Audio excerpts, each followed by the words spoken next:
You're listening to the Real Estate Runway podcast, powered by Quattro Capital, where we are all about alternative business and investment strategies to help you amplify life and maximize wealth. Here's your host, the recovering engineer turned multifamily investor, Chad Sutton.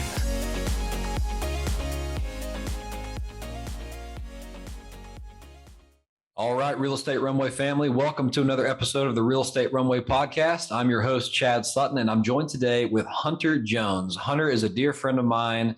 We've done a couple of transactions on the buy-sell side, being on the opposite sides of the table, and became friends, believe it or not. So Hunter is a former multifamily investor who turned into a self-storage investor. So I can't wait to hear about that. I know this because I bought most of his multifamily assets. He does focus mainly on underperforming assets, and he's got a pretty good knack at finding them, things below the radar. So Hunter, welcome to the show. How's it going, man? Doing well. Appreciate you having me on, Chad. Absolutely. We've been trying to do this episode for 3 different instances now, and we keep having to kick it for one reason or another. So I'm glad a year later, we're finally doing it. Yeah. For one reason or another, it kept getting pushed back. Yeah, man.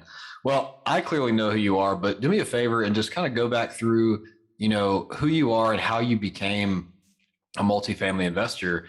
What got you to where you are today?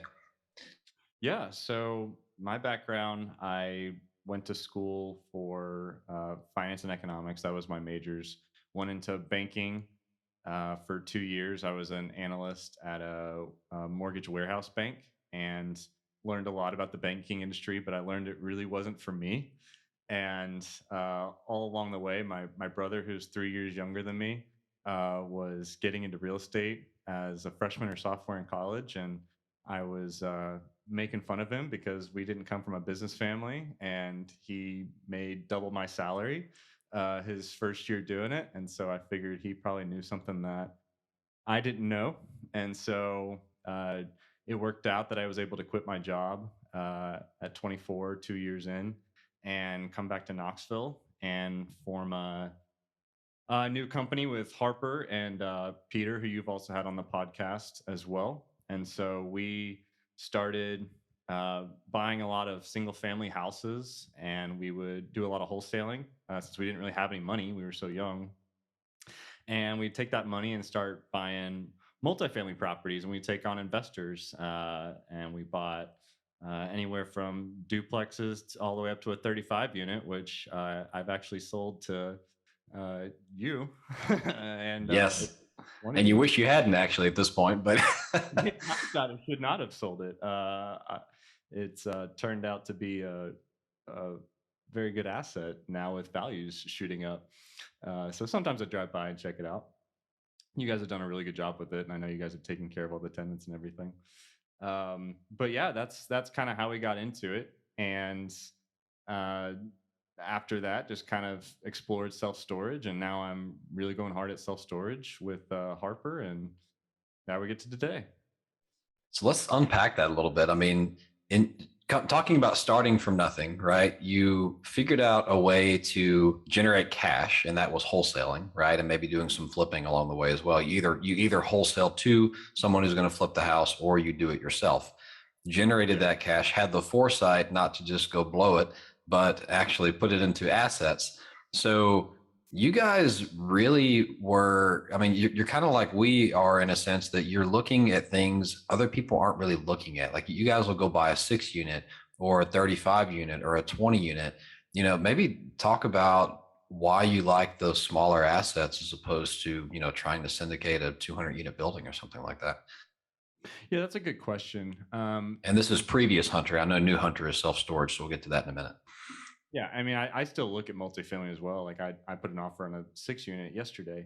So I'll kind of look at anything if it's a good deal. But I like the smaller stuff. I would call it sub-institutional because the really big players aren't looking at it. And, for individuals like you and I, those assets can be life-changing assets. But to those big institutions, they're too small to move the needle. And they typically don't attract people across state lines. Though these days, with how competitive things is, I've been very surprised at who's putting offers on stuff from all over the place. But in general, it's way less competitive. It's very fragmented. Individual owners, all mom and pops. There's a ton of opportunity for value add, either through rent disparities, operational advantages. There's so many different opportunities in there, and so that's why we tended to focus on those. I know many people that work in the larger stuff too, and like there's tons of money to be made in that as well. But you really have to have connections or work for an institution, I would say, to get to that level. It's a lot harder. Yeah, and the problem is like, you can go to these events that I've been to many of them, right? Where it's like, hey, you can go syndicate this 200 unit asset. Here's the massive cash flow you'll see. But then you get out in the big leagues and you realize, wow, there are about 10 other buyers on this. They all have balance sheets that are 100-fold what yours is, right? Because they're an institution. Their cost of capital is lower. They can offer higher. And so you're almost never going to win there. And if you do, you're probably going to be stretched to make a profit at all. Whereas over here, you find these assets that maybe they're owned by a family, or I mean, just take the one I bought from you, one of the many I bought from you, for example.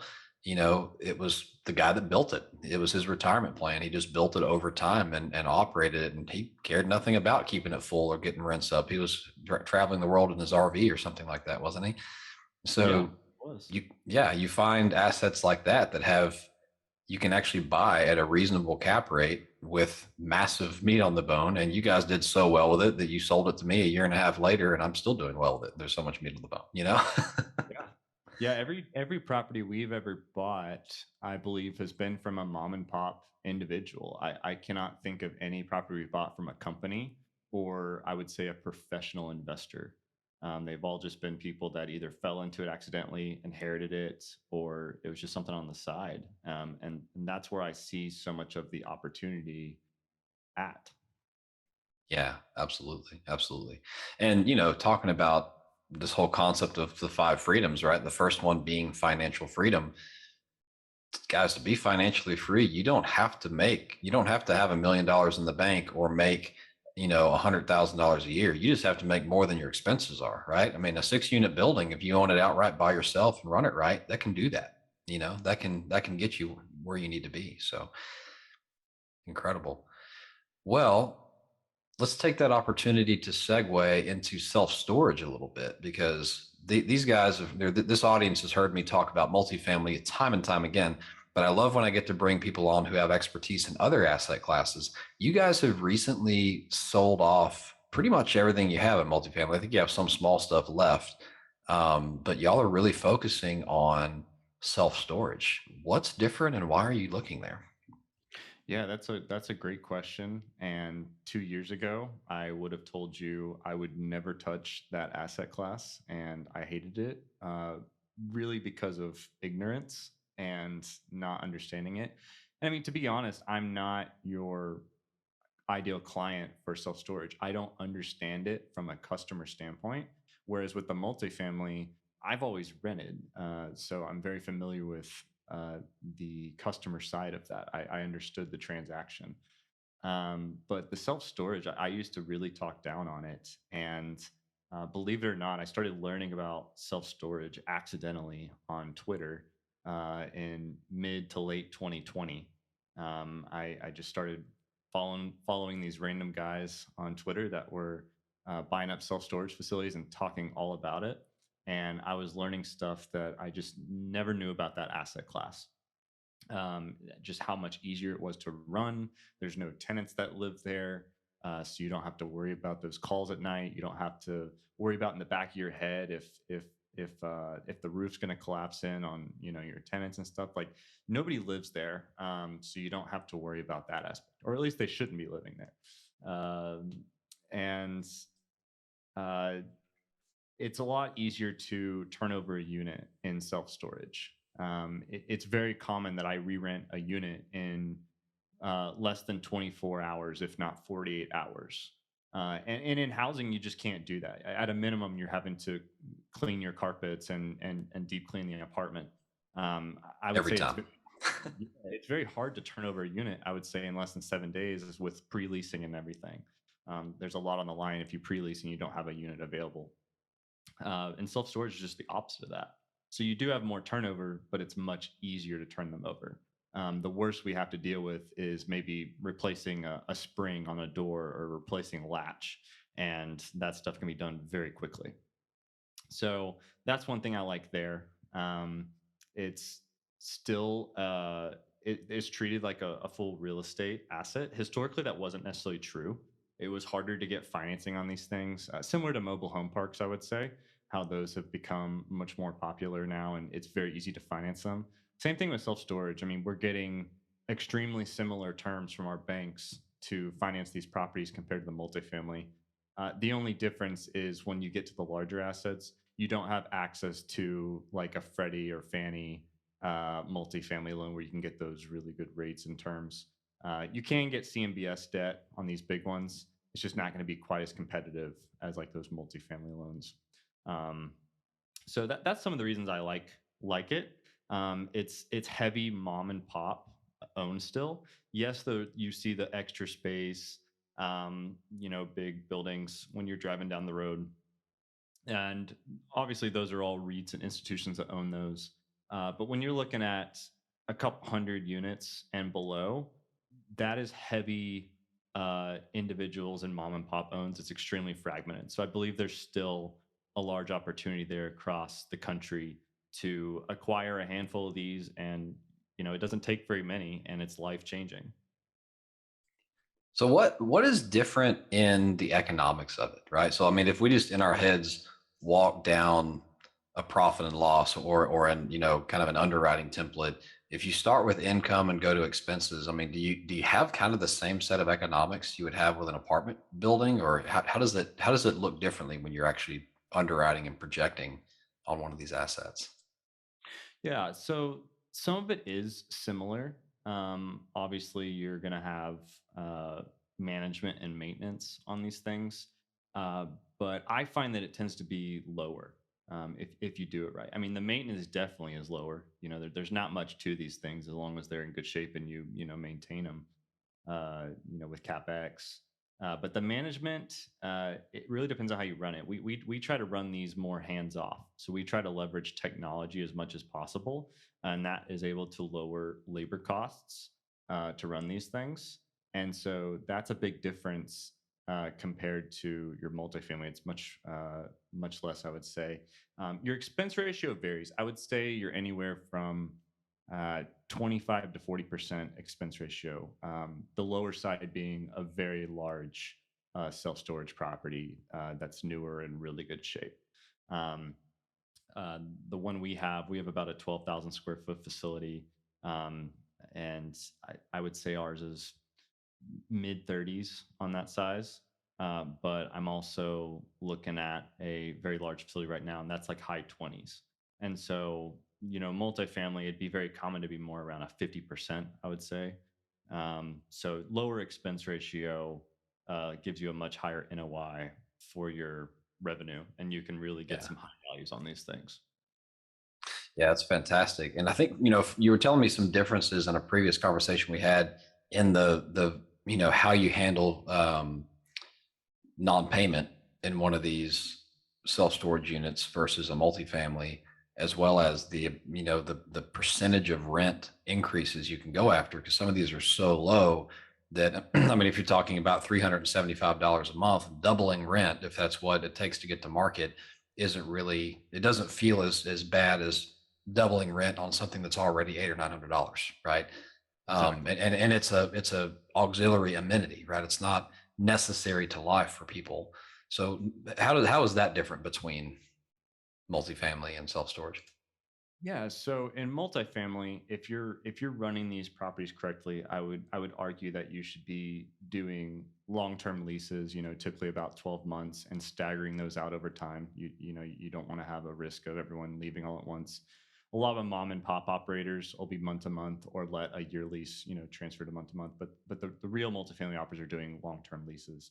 In self-storage, monthly leases is the norm. I don't really ever see long term leases, except for maybe if there's like a really large unit, maybe like 40 by 50 feet climate, like somebody's using it for, business or something. Maybe there's a longer term lease there because it's a little bit harder to lease. But in general, it's all month to month.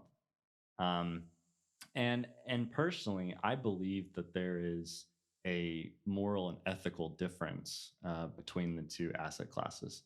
And I mean, you can go back and forth on whether you believe that housing is a right or not, but there is something to be said about when you give somebody a notice to leave or you increase their rent. uh, they have to live somewhere, and raising 10%, if a rent is $1,000 and you raise it 10%, that's going up $100 on somewhere to live, and that impacts people significantly. In self storage, if you have rent at $60 and you go up 10%, it's $6 extra, and people don't really look as much at the percent; they just look at the absolute dollars, and they're not living there. And like you said, it's an auxiliary. It's not a necessity to have self storage. It's just an extra thing. So that's where I think there's an ethical and moral difference between it. I'm not saying go out there and just jack it up as high as you absolutely can above everyone else. Obviously, we're looking at market rates in our areas, but you typically find that people aren't going to leave over a 10% increase as compared to housing, just because of the absolute dollar difference. And if you look at the big REITs as well, it's very common that about every 9 to 10 months, doesn't matter how long you've been there, it actually doesn't matter what the market rate is. They're going to be raising rent 8 to 10% every 9 to 10 months. It doesn't matter what the market rate is because they have their own statistics. They know how many people are going to leave. They know how many people are going to stay, and they just care about the NOI. So there's a big difference on the economics there between the two. That makes sense. And not only is it difficult for a resident to move out of their apartment if they decide, well, I really don't want to pay what these guys are trying to charge me, right? So that's inconvenient. But most people who have self-storage units, they have too much junk, right? It's probably packed full of boxes and just stuff they haven't looked at in 5, 10 years, right? So the mental issue with going and emptying that place out to go find another one in order to save 50 or $100, most people aren't going to do it. Yeah, they don't. And there's all different reasons. Like I would say the two main reasons that people rent these are one, they just have a bunch of stuff and they honestly need to throw it away, but they're just gonna rent a space. And I think the average length of term is like 14 months at a self storage place, I think. But like I have somebody that's been renting ours since 2003, I think, and like that just blows Wow. my mind. But then you also have people that are just moving. It's short term, and like they will literally rent it for a month or two, and it's just a quick little tool for them. So I would say Hmm. those are the two main reasons that people rent the storage. Okay. Okay. Well, that's a fantastic and interesting asset class compared to multifamily. Similar economics, a little bit different motive and ethics, if you will.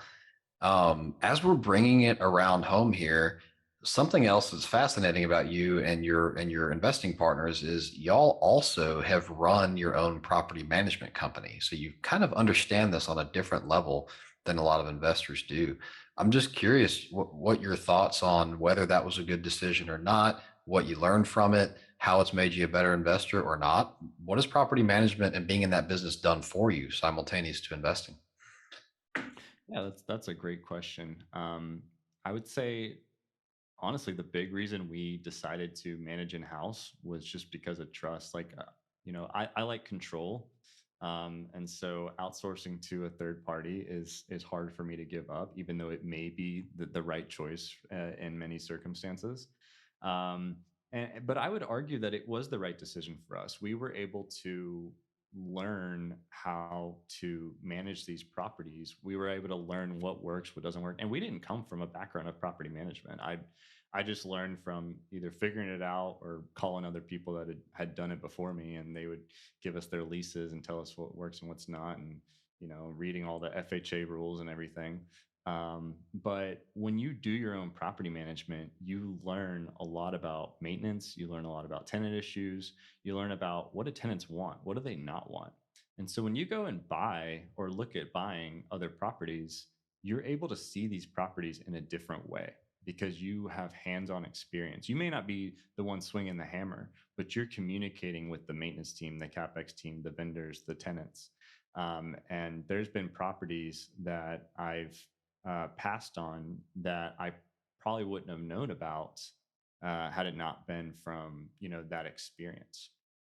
You also learn, what things need to be fixed when you're looking at these properties that need value add. A lot of that has to do with putting money into these to improve them and fix them. And you learn about more of what those costs really are when you're doing that yourself, when you're reconciling budgets, every month, when you're the one picking vendors to go with. So there's definitely pros and cons to doing your own property management. I know we're tail opposites. I think you've always done third party, and we've pretty much Yes. always done in house. We never got so big that we were able to have a massive team, but I did have a full time maintenance person. I did have many contractors always working for me. I was in the process of hiring a full time manager um, to manage the portfolio right before we decided to sell. And so we were really planning on growing that. And in the self storage, I plan on doing it in house as well. I do everything right now. It's honestly really easy. It does not take much time after the first couple months of buying a property. um, but you're able to build out your own team with VAs and in house to run everything remotely pretty easily with self storage. And honestly, there's not really good third parties in self storage. With multifamily, you can typically in a decent city have many options of property managers to go with. But I would challenge you to find uh, any, or if any, good self storage managers to run these properties. So you're kind of forced into a corner to do it yourself, anyways. It makes a lot of sense. And I would even submit that, you know, yes, we've done mostly almost all with multifamily third party management, but it's also pretty hard. Like when you're looking at small assets, it's hard to find good property managers down there as well. So if you're buying your larger, and I'll even say it's like 50 or 60 units and up, you can get a pretty world class team, right? And afford to pay them. But you start looking at 6, 7, 8 units, it can be hard to weed out between, a mom and pop company that manages a few houses and thinks they can do multifamily versus an actual firm like we were fortunate to find for the assets we bought from you, who does this well. But that's even more interesting that, that experience kind of prepared you for the journey in self storage because you may not have the option to third party if you wanted to, right? Yeah, you really don't. All my friends that I know in self storage, they all do it in house out of necessity. My multifamily friends, it's 50-50, I would say. Yeah. Yeah. There's pros and cons to each. I really There don't. is. There Either is. way is Yeah. fine. But Yeah. self storage, yeah. I mean, even these big, the big REITs and stuff, they have their all the managements in house. They do it all themselves. Yeah. Yeah.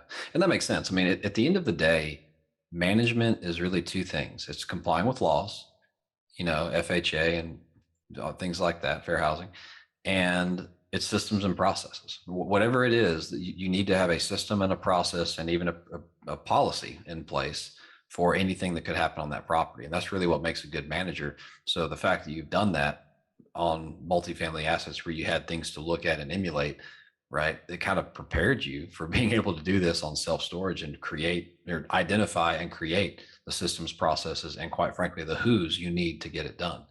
Yeah, for So sure. I love it. I love it. Have you heard about the Multifamily Investor Nation Summit coming up on January 20th? If you've never been, it's a 3-day information packed event for multifamily investors with over 1,000 attendees and over 50 speakers. Not only will you hear from experts about finding deals, raising capital, underwriting strategies, selecting markets, and so much more, but this year, our partners here at Quattro Capital are excited to be participating with 3 speakers at the event. Our amazing Kim Wendland will be speaking on the often neglected subject of asset management, how to make the machine hum. While our most interesting man in real estate, Maurice Philogene, will be speaking on how to leave your corporate job for a freedom lifestyle. I personally will even be speaking on the topic of how to perform due diligence on multifamily assets before you purchase them and the not so common things to watch out for.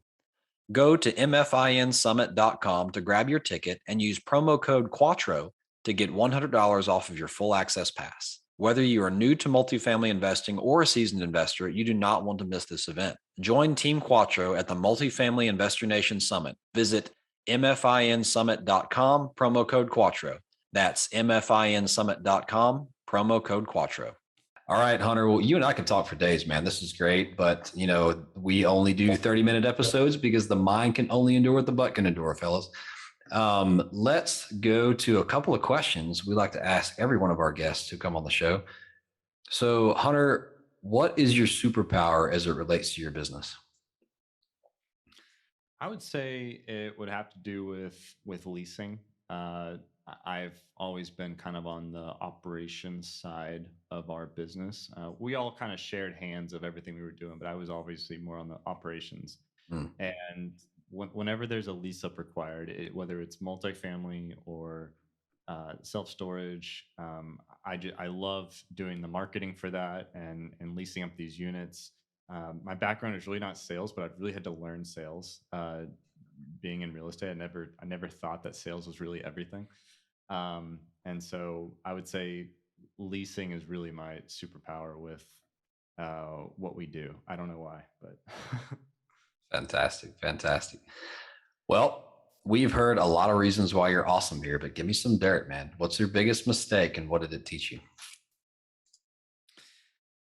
probably uh, focusing on many different things at once. Like I said, we started with wholesaling. We started going into multifamily. Um, we even started looking at commercial properties here and there, and we took down a couple portfolios of many different dilapidated properties that just needed the most extreme value add you could ever imagine. And honestly, it's really stretched us thin at times, just focusing on all those things. Like the numbers were incredible on an individual basis, but Mhm. I would argue that buying a property is the easy part. Like, sure, getting that financing, figuring out the equity, going through due diligence, all that, like that is really stressful. That is tough. But that's only the beginning. Operating these things is really the make or break it. Executing the business plan. And when you're stretched thin, and when you're trying to do many things at once, that is really tough. Or at least trying to do them without a solid team or systems in place. And we've really been having to figure this out as we go. And so, probably in hindsight, if we would have just stuck to exactly just one thing, we probably would have, been three or four times, bigger than we got to just from doing all these things at once. And that's still a struggle to myself at this day. Like I said, I offered on a sixplex yesterday because the numbers were really good. I'm in self storage looking at all these. Um, I'll kind of look at anything, but in the back of my head, I'm like, can I operationally execute this? Efficiently, knowing what I've learned. I luckily have only bought, I would say, a couple bad deals, and luckily the bad ones were really small, so nothing has really hurt us in a large way. But even those small ones, financially they weren't the worst, but it was the time, how much time they took Yeah. to deal with those properties and get rid of them. And so I don't want to do that again. So trying to stick to one thing as much as possible, I think, is probably better than sticking your hand in everything. And like I said, that's still a struggle for me. That's so wise, man. And it's shiny red ball syndrome, right? And no matter how many, even if you know how to play with the shiny red balls, you can only kick or dribble or throw or whatever that shiny red one or two at a time, right? You just can't really do that many things. So that's very wise.